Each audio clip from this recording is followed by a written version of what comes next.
you were you're now a healthy man Hmm. after that period, and then you also went. When did you decide to walk the Camino? I decided to walk the Camino in, I think it was May 2019. It was, no, it was probably mid April. And then I decided to walk the Camino because a good friend of mine, she had walked the Camino 10 years ago and had an amazing experience then, but she wanted to re experience it as who she is today. She was a completely different person back then, and she helped me on my journey to self love as well. Um, that's another story. But for the Camino, she decided to quit all of her jobs just spontaneously and go walk the Camino. And I was just very, very, very inspired by that. And I wished that I could live my life with that kind of spontaneity. And then I realized that I could. And so I ended up quitting my job and going and walking the Camino, Ah, just out of pure inspiration from her experience. And it was one of the best things I've ever done in my life. It was the best thing I've ever done in my life. Yeah, it was amazing. I got to meet so many incredible people from all over the world and spread my light. yeah. Yeah, Yeah, we met at the Camino. We met Wim at the Camino and all the other guys. yeah, A lot of people. So it was very very nice. it was. And you also made poems when you were walking the Camino. I did. I did. And how did it go? Was it? Did you get? We are all tired. Drink something. Your water, of course. Lots And of then water. and then you write in the evening, or I would sometimes, if I got inspired on the Camino, I would just stop right where I was and just start writing, or typing as it was on my phone.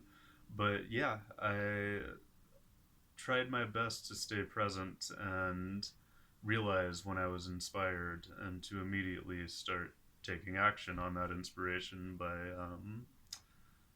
writing out my poetry right then and yes. there. Yeah. I didn't. There were some days that I waited until I got to where we were staying that evening, but most of the time I just did it as soon as I had the thought process, Great. or I'd at least write down a few words for me to remember that I was inspired by, so that I could write another poem later. So Yeah, yeah, yeah, yeah, yeah. And on the we liked all the Camino. We had there was one family yeah, Camino family. absolutely. But I remembered there was one period. Maybe it was also hard for you because you were injured. You have a shin splint, I think. I did have shin And splints. how did you experience that on the Camino? It was, well, at the time it felt detrimental to everything that I had been working towards because I had built this family and I had to say goodbye to everybody because they were all on a schedule and they were keeping their schedule, and I 100% respected that, but I couldn't walk anymore. And so the day that I had to say goodbye was very, very, very hard for me. And the days after that, just lots of emotional, trying times. Every time I saw a flower that reminded me of one of them, I would start crying. But it was great because we were all connected through WhatsApp, and they would all inspire me to keep going every day, and also suggest that I rest if I needed it. And in the end, we all ended up meeting in Santiago. I arrived a day later than everybody else, but that's okay. Yes, Everything happens for a reason, and that reason is there to serve me. yes. And you said you believe in love. Huh? Yes. And also the question for me is, what is love? What is love? I mean, in my mind, you are love. This room is love. I am love. The universe is love. God is love. Whatever you call God is love. Um, this air that I'm breathing is love. I feel like love is just all around me and permeating every inch of the universe at all times. I believe that everything is love. In short. Short. Yeah. Everything is love. Yeah. And I think it gives you a lot of energy. It does. It does.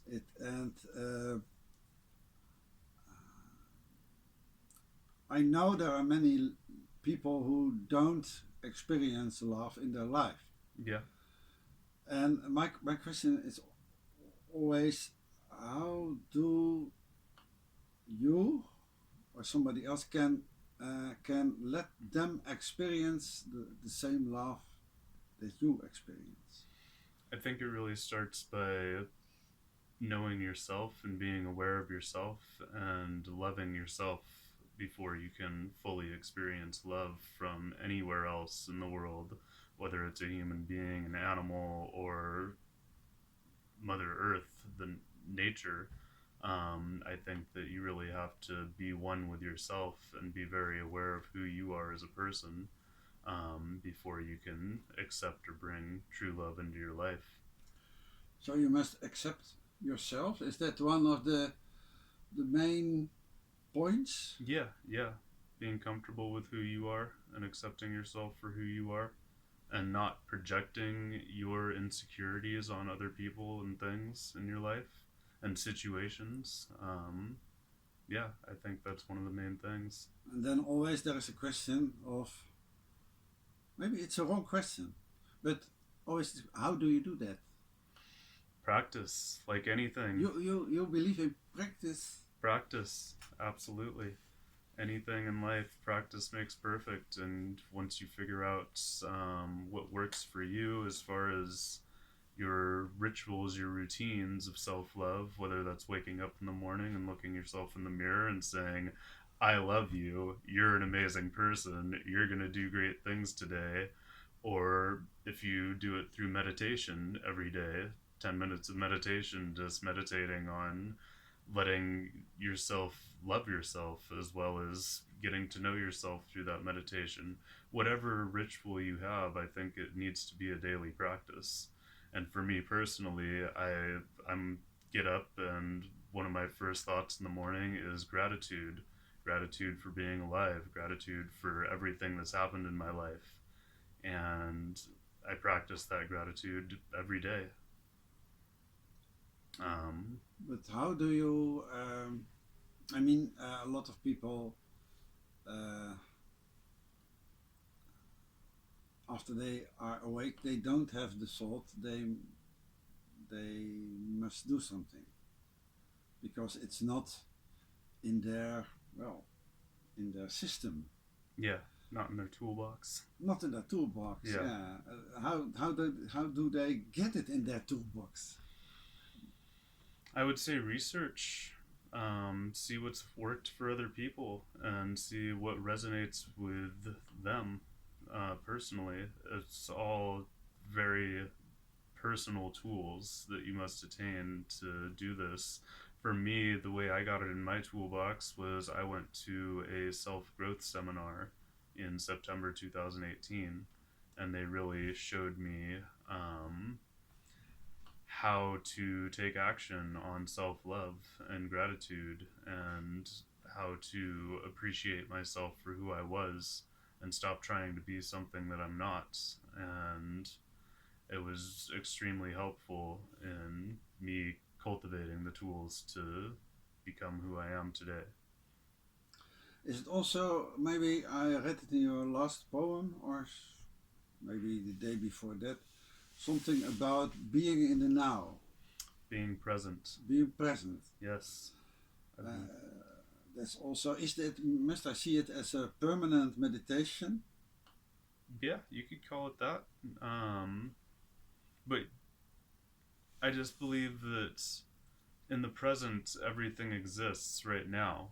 It doesn't exist in the future or in the past. It only exists right here and right now, in this present moment. And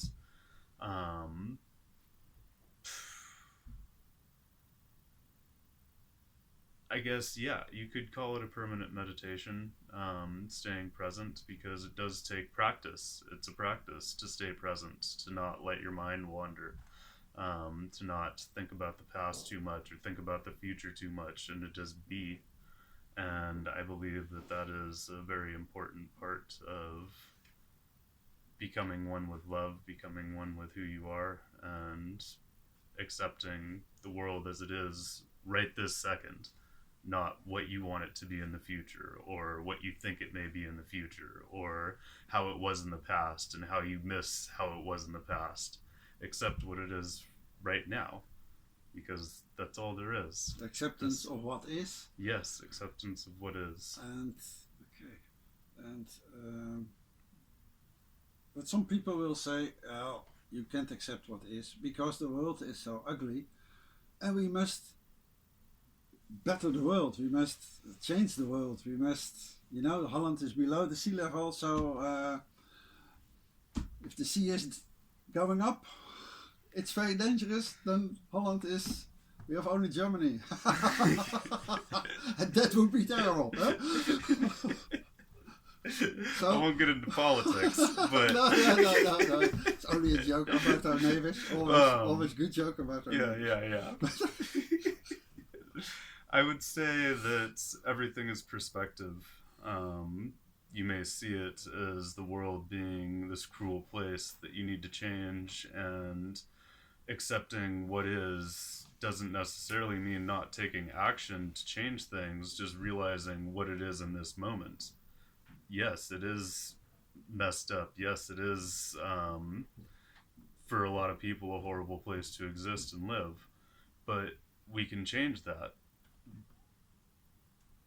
But the change comes from taking action in this moment, not just accepting what is and continuing on, accepting what is and making that conscious decision to make the change, making that conscious decision to write another poem, in my case. Just little things, and or big things. If you have more power than that, then use your power, show your light, shed your light on the world, and do what you can to improve the world. That's all I'm trying to do. I'm just trying to be the best I can every day, and I truly believe that when you do a little bit every day and everybody puts their part in, then we will be able to change the world.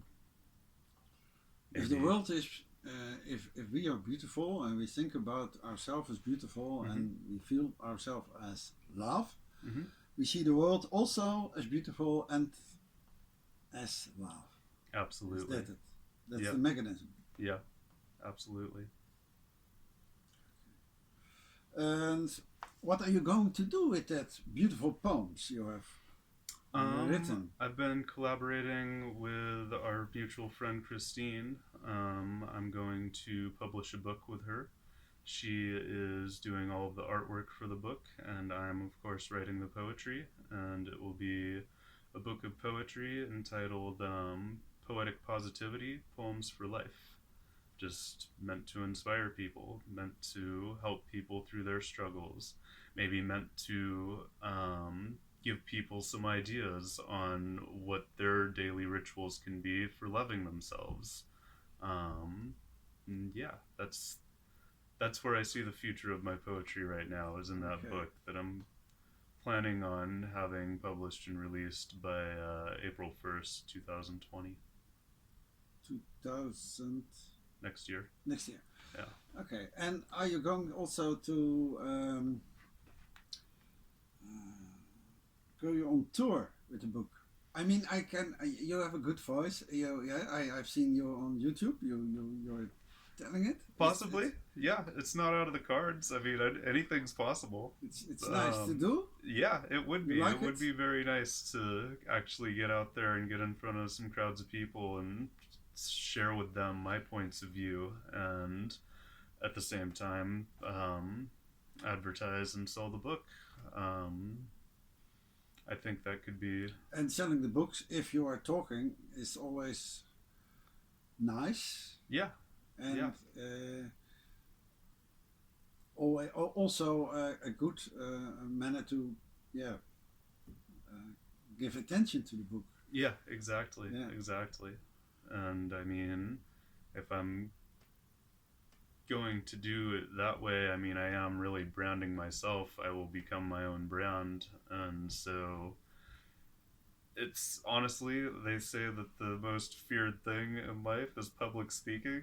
And it's always been a fear of mine. And so I think if I'm going to take my own advice, I really need to get out there and take action and embrace my fears, which is another reason that I started my YouTube channel, just to start putting myself out there on video. And really, I started my YouTube channel to not only build a bigger following for my poetry, but also to let people hear the inflection in my voice when I recite my own poetry, because it's one thing for them to read it and hear it in their own head as they want to hear it, but it's another thing for them to hear the intent in my voice when I recite it as my poetry. So they can find you on YouTube on the name David Lowrie. Poetic Positivity. Poetic Positivity is my YouTube channel. That's the name of your YouTube channel. And also they can find you on Facebook. Yes, as David Lowrie. David Lowrie. Yeah. So because maybe they want to read now all your poems and hear all your poems, so then great. They can do that. Yeah, yeah. Okay. You are now in Holland. You were in France. You are on tour. I am on tour. What are you going? You're flying from Seattle to